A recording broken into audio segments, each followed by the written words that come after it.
The following podcast is brought to you by the Bridge Bible Church. For more information, please visit us online at thebridgewire.com. We are finishing our story in the book of Ruth. If you're using the Bible in the chair in front of you, Ruth starts on page 222. And very often we use the word story, and we don't. I'm afraid that's often what happens is when we use that word, when I say we're getting to the story of Ruth, when we're in the story of David, or we're in the story of Daniel and the lions, or something like this, we think of it the way we talk about stories today, that they're not real.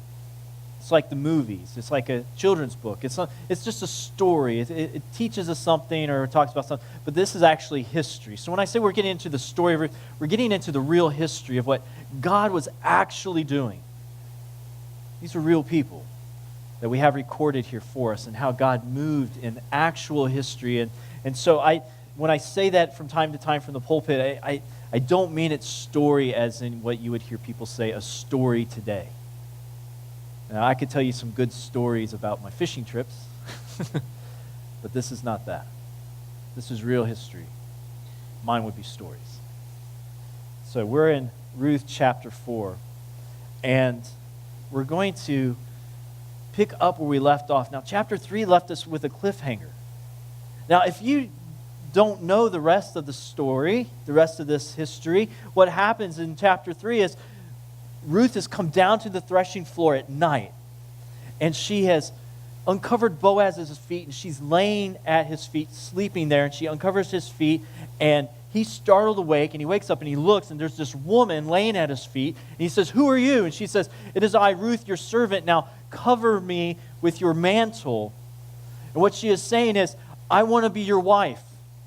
I want you to redeem me. I want you to marry me. So there's this marriage proposal in chapter 3, and Boaz says, I will indeed cover you. I want to be your husband, and I will do all that you're asking.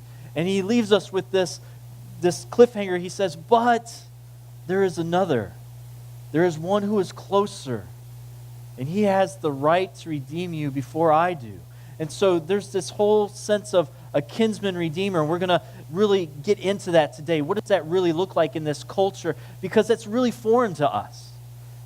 But Boaz knows what is right and what is proper, and he says the right thing is that there's someone who's actually closer. I know of a guy who's closer than I am. He's supposed to be the guy to redeem you and your family and to take care of this matter. But I will make sure that it's taken care of. And I want to redeem you. I want to be the one who will have you as my wife. And so we end chapter 3 with this, what's going to happen?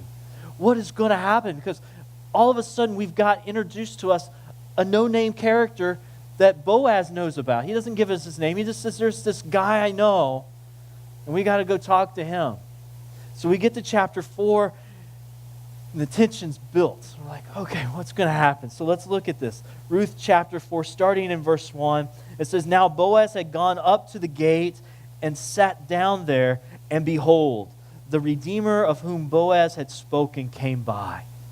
Now stop right there, because we see something in this first sentence or it's the second sentence that just kind of stands out, and it's this words, and behold. This isn't the first time we saw that. Earlier on it was, and Ruth just so happened. The narrator brings it out in a couple of ways, like the guy just so happened to be at the gate on that particular day. I mean, it was late that night, and he says, the next morning, I'm going to go to the gate, I'm going to take care of this. And it just so happened that this guy has business in Bethlehem, that he needs to be going by the gate that day. He needs to be doing what has to happen. And Boaz knows that this guy is going to be there. It just so happens. See, God is working in what seems to be just the mundane rhythm of life. This guy is just going about what he has to do, and it just so happens that all of this is getting orchestrated together, and God's in the mix. And the narrator doesn't want us to lose that. He doesn't want us to miss it. He just says, it just so happened. And behold, the guy was actually there. And so, the Redeemer of whom Boaz had spoken came by. And Boaz said, "Turn aside, friend, and sit down here." And he sat down. And we have this way that the Jewish literature really starts to speak. And he says, "Turn aside, friend." We still don't get the guy's name. We never get the guy's name. And in the way this is written, in the literature, the way this comes out is this is really not a man of great significance. He's not to be noted. He's not somebody who we need to take note of. He's Mr. So-and-so. And Mr. So-and-so came by. And come around this way, friend. Now, I'm not one of those people who's really good with names. So when I do that to you and I'm like, "Hey, friend," it's not because you're not supposed to be noted, okay? I'm just horrible with names. I'll own it. I'll say that's something I got to work with. But that's kind of the thing. It's like, "Hey, pal. Hey, buckaroo. Hey, buddy." You know, he's like, "Mr. So-and-so just happened to come by the gate." And so he says, "Turn aside, friend, and sit here." Now, the gate is a significant place because this is like courts in session, so to speak. This is where official transactions take place. These are where they have agreements and different things that are worked out, and it's going to be binding. And so here's what happens. He says, so the man turned aside and he sat down. Verse 2, and he took 10 men, this is Boaz, and he took 10 men of the elders of the city and said, "Sit down here." And so they sat down. And so he's now gathered the elders of the city, and he's about to enter into official business. Official transactions are going to be taking place at the gate. And so what needs to happen is they have witnesses and they have officials there to take care of everything. And so when he is talking to this man, he needs these witnesses. So whatever is agreed upon, that's done. It's a done deal. And so Boaz has set up the scene. I have the elders here. I have the Redeemer here. I'm here. We're going to talk about this situation. And whatever is agreed upon today, that's what's going to happen. And so he has him, and he says, "Sit down here." And then he said to the Redeemer, "Naomi, who has come back from the country of Moab, is selling the parcel of land that belonged to our relative Elimelech. So I thought I would tell you of it and say," they belong to our relative Elimelech, "so I thought I would tell you of it and say, buy it in the presence of those sitting here and in the presence of the elders of my people. If you will redeem it, redeem it. But if you will not, tell me, that I may know.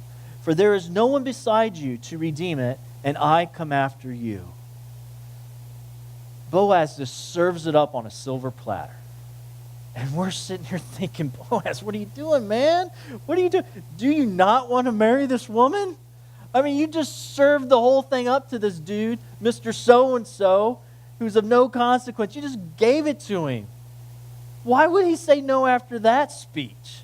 I mean, think about it. He comes to this man. He says, "Listen, Naomi, who is a widow, who left to Moab, this man knows who she is. She's come back. She has no husband. Her grown sons are both dead. There's no one to take care of her. She's selling the land. Now, will you take it?"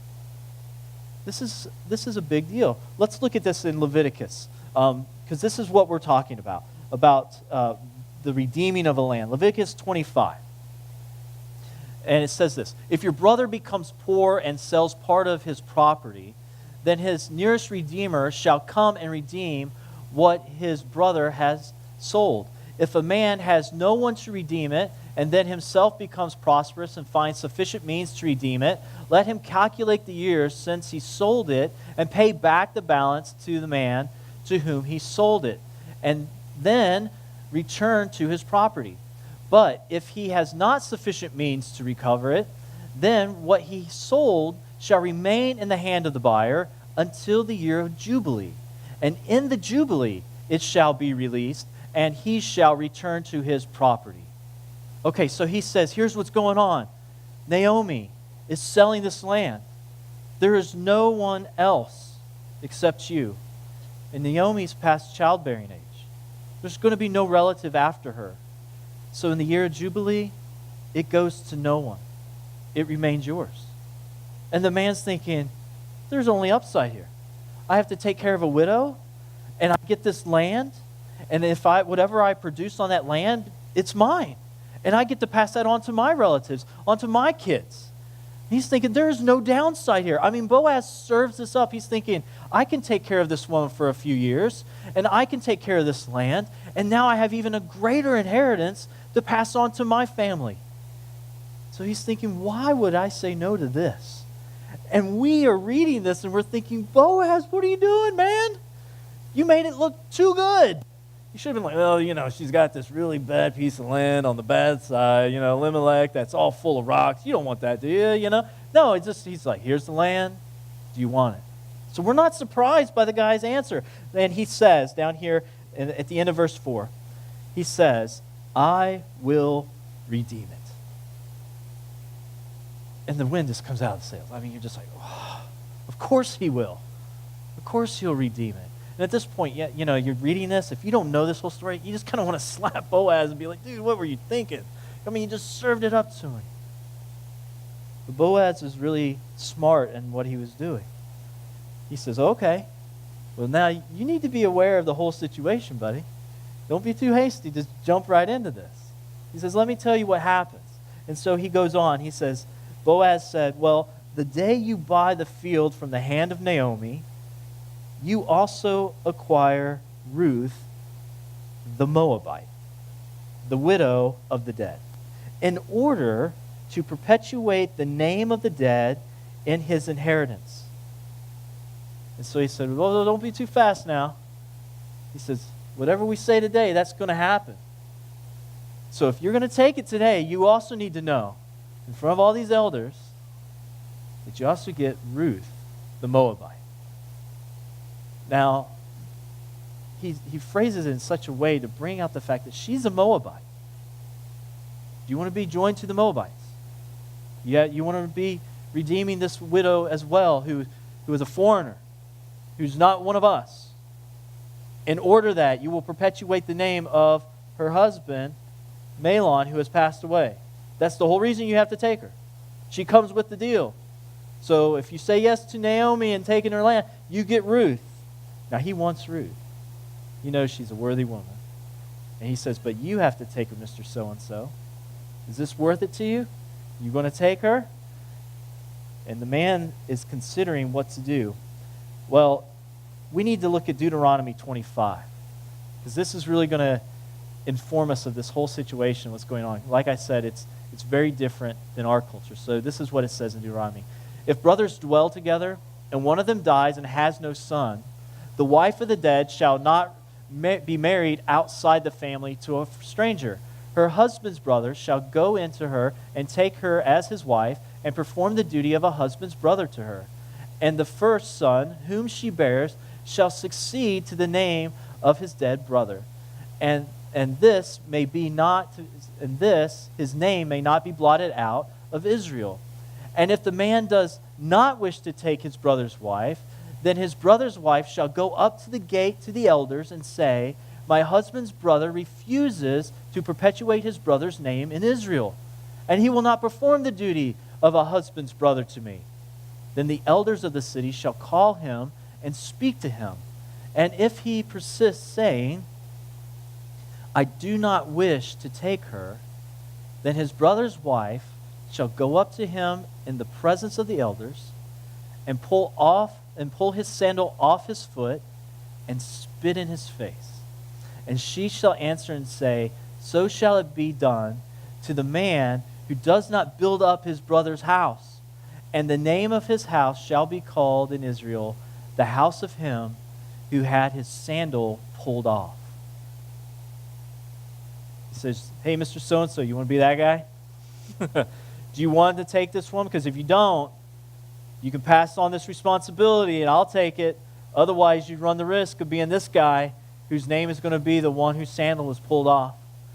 Do you want to run that risk? Do you want to take her?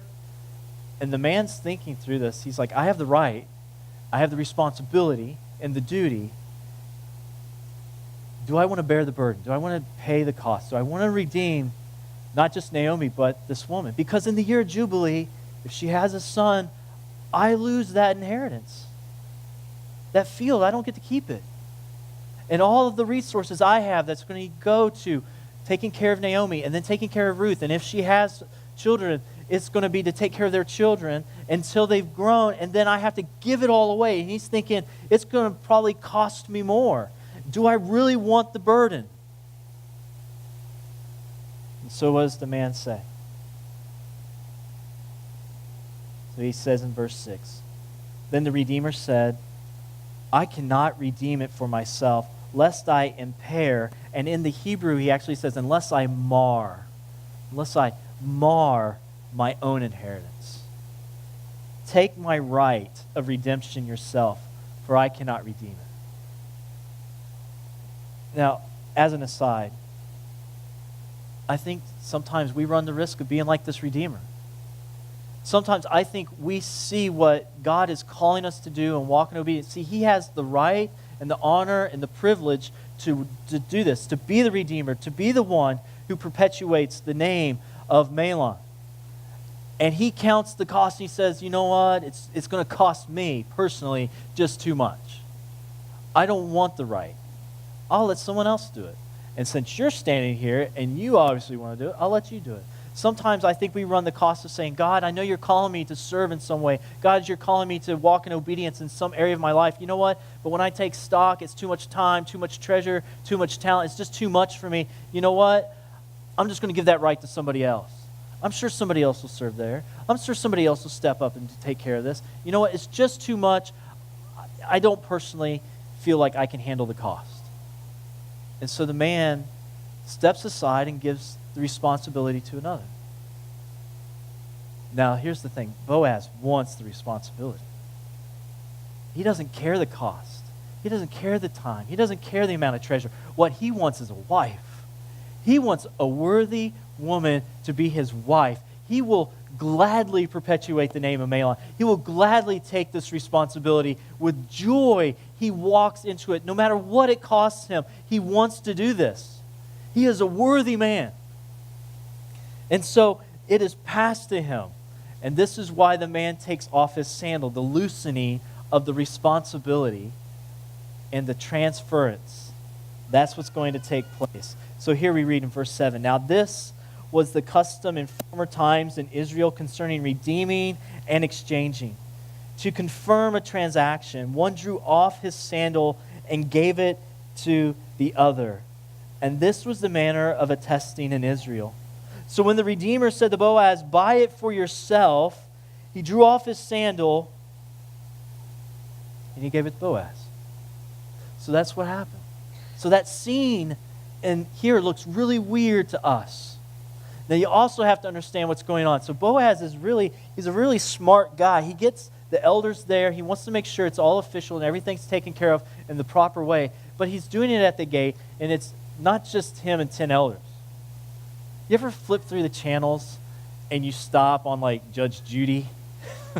I mean, court's in session and you're like flipping through and you're like, oh, Judge Judy. And I don't know why. Like when I was growing up, it was Judge Wapner, if that dates me at all. But anyway, like I flipped through and it's like watching this and you just kind of stop and it's like a train wreck. You can't help but just watch it. And I don't know why, but you're like, this can't be real. Like this can't be really these people's lives. And this seems... And you're just watching. Well, they're at the gate.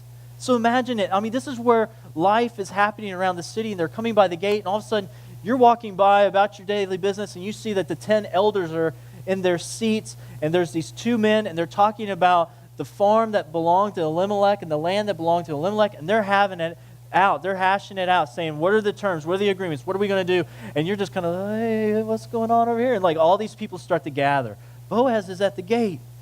He's got Mr. So-and-so with him. We don't even know his name, but here he is, and they're talking about the inheritance and what's going to happen. And so there's a crowd that gathers, and they watch this man say, I don't want the responsibility, and he hands it to Boaz, and he says, you take it. You redeem it. You take the land.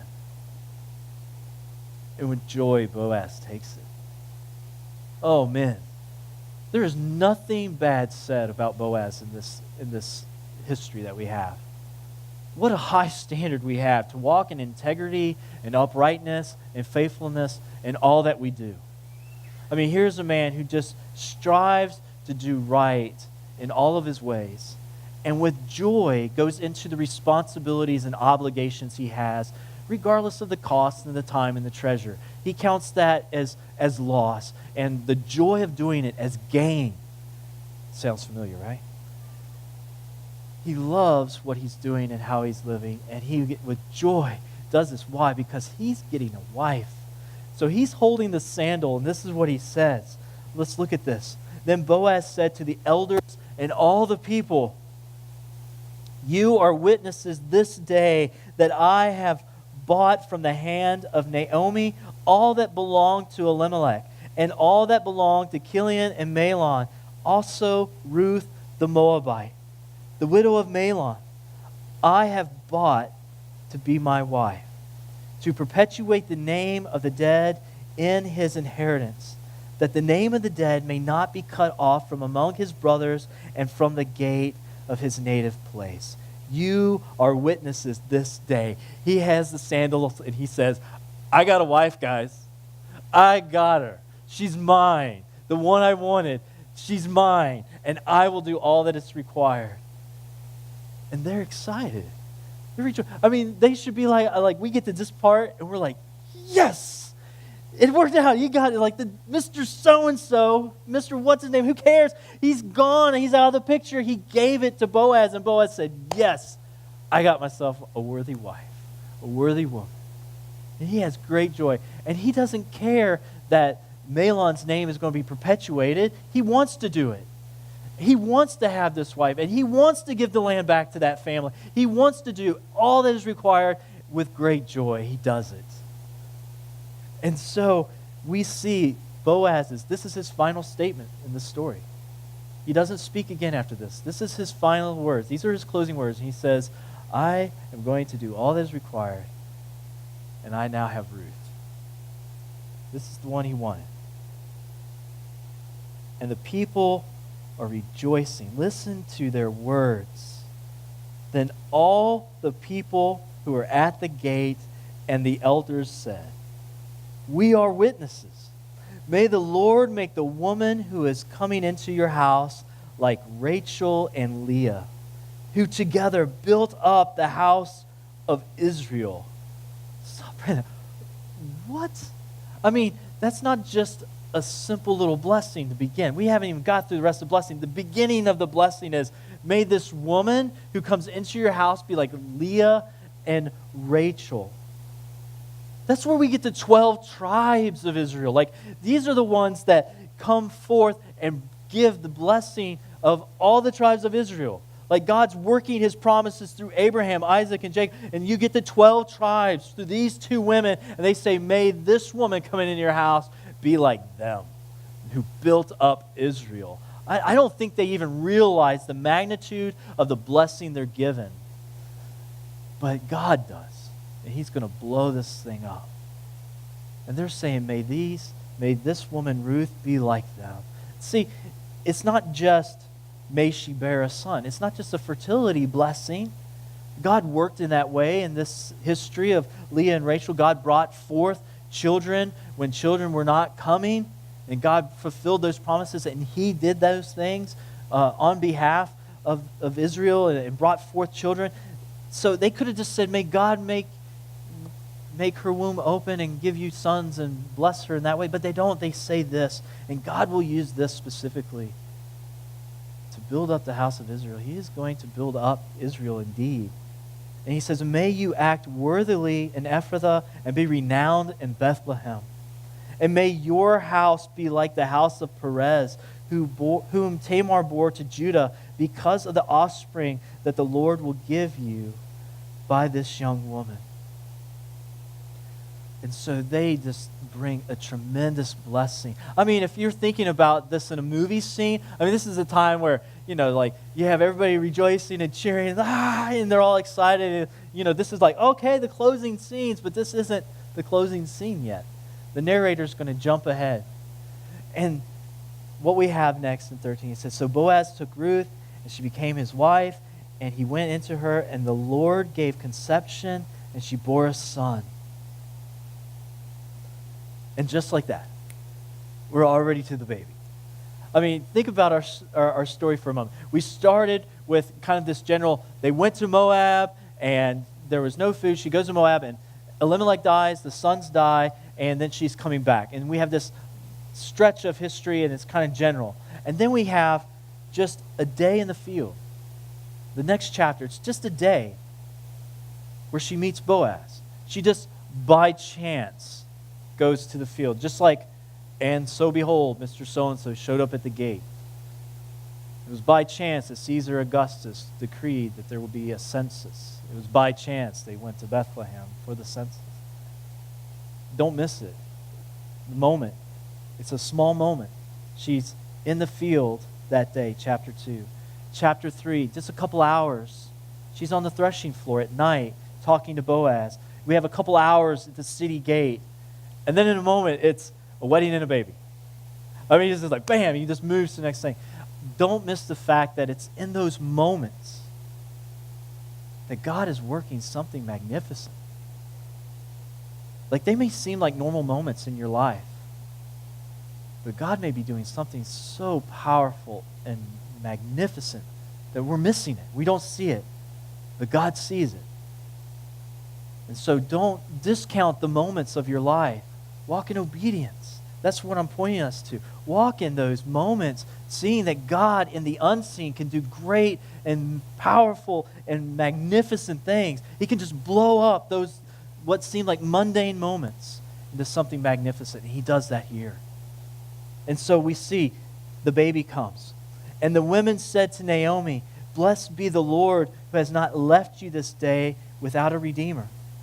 And you may think they're talking about Boaz, but pay attention. He has not left you this day without a redeemer. And may his name be renowned in Israel. He shall be to you a restorer of life, a nourisher of your old age.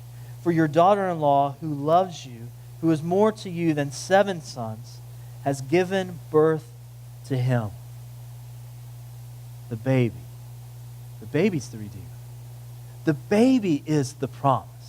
See, Boaz fulfills his duty as a kinsman redeemer, but the baby is the one that fulfills the promise. He is the one who will bring life to Naomi in her old age. He is the one who will bring restoration to the family line and restore all that was seemingly stripped away when Elimelech and his sons died. It is this baby who brings great joy. And what does it say to us? Who brought the baby? It says to us in verse 13, "And the Lord gave her conception, and she bore a son." There's only 2 places where God is explicitly talked about in this story. It's when he brings food, visits his people, and brings them food. The Lord does that. He brings them what they needed and sustains his people. And the second is he brings family. He brings forth a son. Those are the 2 things that are needed in this type of culture. A way to be sustained, food, and this is a culture built on family, of family. He has restored both. God himself brings the deepest needs, fulfills the deepest needs. He gives them food and family. And he himself is mentioned as the one who does it. And in our lives, it is God who meets the deepest needs. He is the one who brings those things forth. And the narrator wants us to notice that. God's all over this. He's in the background. But explicitly in those 2 areas, he meets the needs, those deep needs. God alone meets them. And so the women are blessing Naomi, and they say, "Look at this. God has done this great thing." And they said, "And the love that Ruth has for you," they say, "it's more than 7 sons." That's the number of completion. 7 is the perfect number of completion. And they say, if you had 7 sons who all loved you, her love for you is better. It is better. What a great blessing. And these women are rejoicing. And in verse 16 it says, "Then Naomi took the child and laid him on her lap and became his nurse. And the women of the neighborhood gave him a name, saying, 'A son has been born to Naomi.'" And here's where it gets real for Israel. "And they named him Obed. All of a sudden, this story just gets real. How so? Well, this was written because it's the time of Judges, right? And this is when it happens. And so it's to remember that time. But this was written right before Israel is about to split between the northern and southern kingdom. The narrator goes back and reminds the people of what God has done and how he has moved in their history. And he says, listen, we need to be faithful. We need to remember what God can do even in the dark circumstances. Remember this story, how God worked, how he brought us Obed. He was the father of Jesse, the father of David. See, they know that there's kinsman redeemer stories. They know there's stories like this. And it's just another story. I mean, think about it. In the law, God says, this is how you will take care of this circumstance, which means it happens enough that it needs to be taken care of, and there has to be an order to do it. And so you're listening to this, and you're like, yeah, Boaz, yeah, Ruth, and I'm listening, yeah, kinsman redeemer, I know these stories, And then at the end, when you think it's all just come to its conclusion, this is when it really comes to the point, and he says, look what God has done. He has brought us Obed, who was the father of Jesse, who is the father of our great King David. And he's saying, Israel, remain faithful. God is good. He moves among us in the unseen, in the dark times. Don't lose hope. Don't despair. It's placed where it is in the Bible because it's right after Judges, and this takes place in the time of Judges. But it was given to Israel right before they split. And they do split. They don't heed the story. They lose hope. They split from one another. There is a split in their history, and we know that. But we are to not lose hope.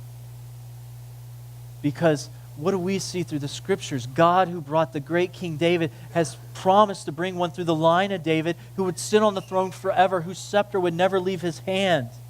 That someone is coming, and he is the King of Kings. He is the Messiah. And so we are to look forward. And so we, having the further history and the prophets and the New Testament and the coming of Christ, we look back and we see this story, and we see God moving faithfully, and we should be filled with hope that God moves in what seems the mundane things and does extraordinary things. And namely, he gives us the Messiah through this story. He gives us Christ through this.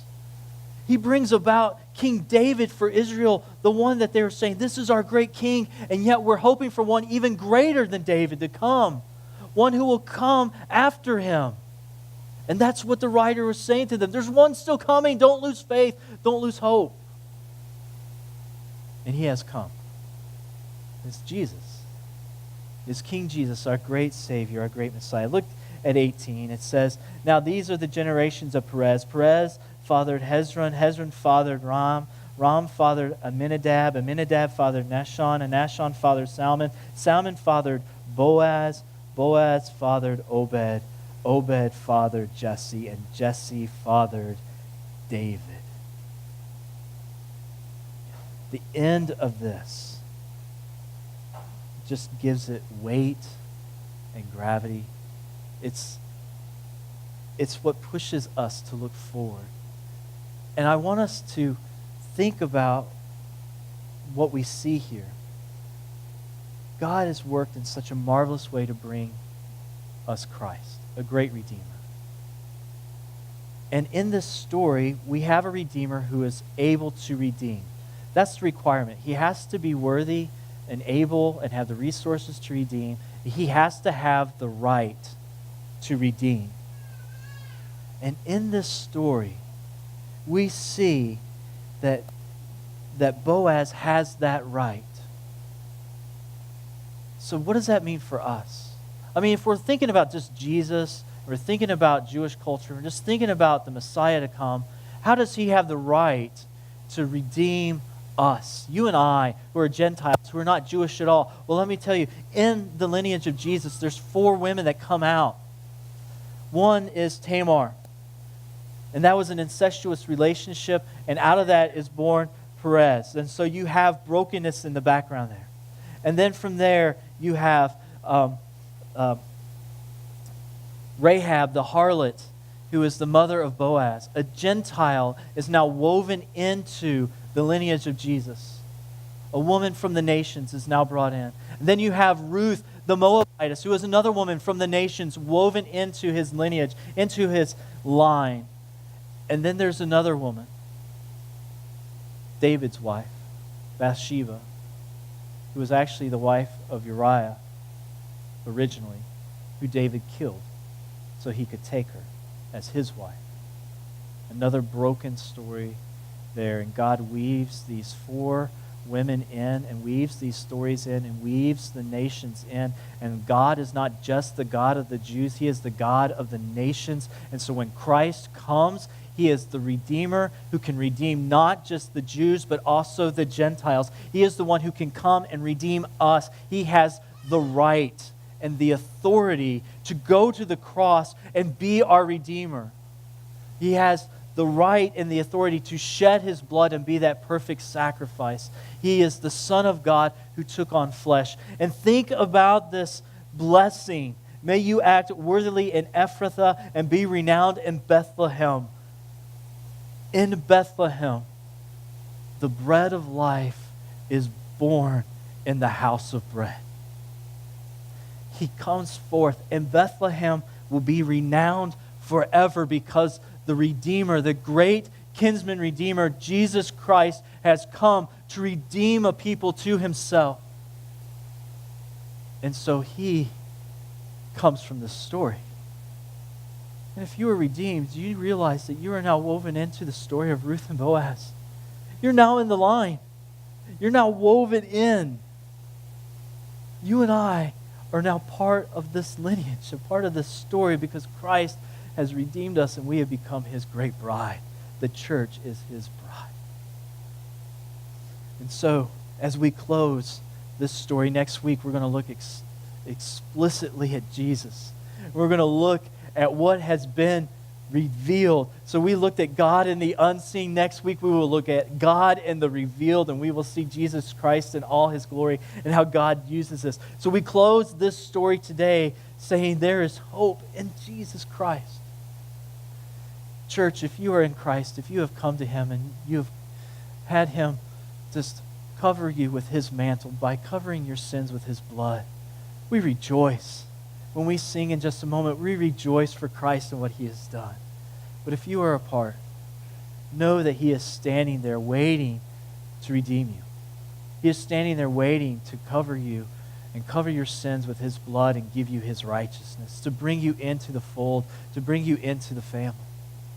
And as we sing, if that is what you want, if you have not come to Christ, come down. I will pray with you. Come receive Jesus as your great Redeemer.